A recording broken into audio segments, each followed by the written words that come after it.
Hi, Rich. I just thought it was timely for us to maybe follow up on the previous conversation we had around the impact COVID-19 is having on the energy markets, and maybe discuss some of those behaviours that we're seeing. And interestingly, a big increase in sourcing activity in the marketplace. Yeah, that's right, Dave. It's been an interesting few weeks. We're hearing from our sourcing team that activity is up 38% year on year, with lots of companies obviously trying to take advantage or get to grips with the situation they find themselves in as a result of the market disruption that we're feeling. And it's leading to some interesting behaviours we're seeing. I mean, one of the things that seems to be coming out quite strongly is obviously prices are low at the moment. People are keen to capitalize on that. That's obviously going to help in the current difficult economic climate. But at the same time, that's perhaps leading them to rush towards a fixed price solution, which isn't necessarily the best thing to do. So that's one thing that seems to be coming across. Are you hearing that from your customer discussions as well?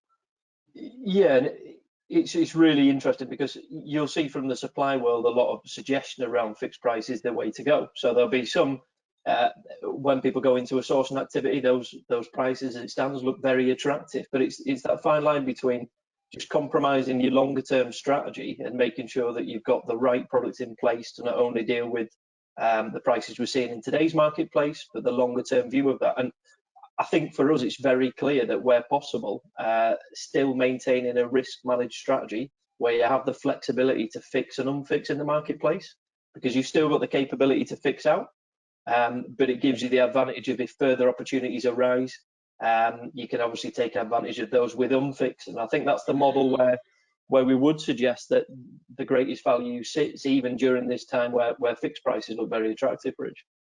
Yeah, I think you're right. It almost goes back to behaviour here, doesn't it? And it's understandable, I guess, in an uncertain context, people are looking to just secure positive benefit for as long as they can, and like, let's just fix out and get done with it. But you're absolutely right. It's the opportunity within a flexible contract that actually just fix it, and then you've got the levers to pull at your disposal. So we've been trying to sort of help customers to view that it's not about panicking or maybe closing your options down by just fixing. That benefit can still be secured in a flexible environment. It's just about using it in relation to the market conditions that we have. One of those other behaviours that I've seen people experiencing is that obviously that process of fixing out for as long as possible is perhaps driven by the need for budget certainty as well. But again, I'm not sure that actually there's much guarantee of what a budget might look like in 6 to 12 months' time. So that kind of thread of actually, do we know enough about what's going to happen to our business over the next 6 to 12 months to allow us to just fix at this point? That seems to be something else that's coming across as well. Yeah, and I think when you link it to budgets, that's aligned to actually what's happening to clients' portfolios at the moment. So what's the impact of the crisis on their specific sectors?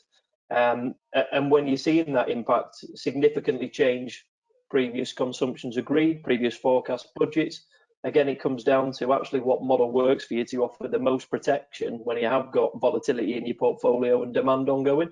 And again, Rich, I think that suggests maybe looking at the risk management model and some of the unlimited forecasting capabilities that sit behind that, just to give you more flexibility as recovery and you look at recalibrating strategies coming out the other side of this crisis.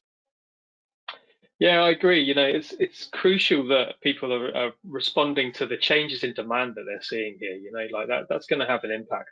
And I think the other thing to bear in mind as well is if you were to go to a fixed price situation now, then we're seeing also for feedback from suppliers that it's much more challenging for them to manage situations around things like volume tolerance or changes in the load profile. Yeah.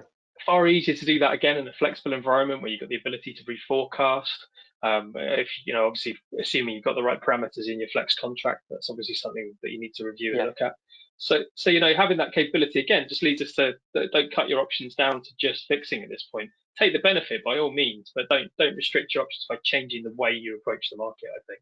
So yeah, I think it's we're doing a lot at the moment, aren't we, to try and help our clients through what are unforeseen circumstances in the marketplace, and there's a lot of great content on our Perspectives Hub around managing that disruption and looking at just having aligning strategies ongoing and budgets reforecasting. So it's a really good first port of call, I think, isn't it, for understanding where the market is and how we can support during those difficult times. Yeah, absolutely. And there's a webinar on this topic actually, 26th of May, about stress testing your energy sourcing strategy. So if this is ringing a bell, resonating with you, then definitely you'll hear more about that from our experts on that webinar.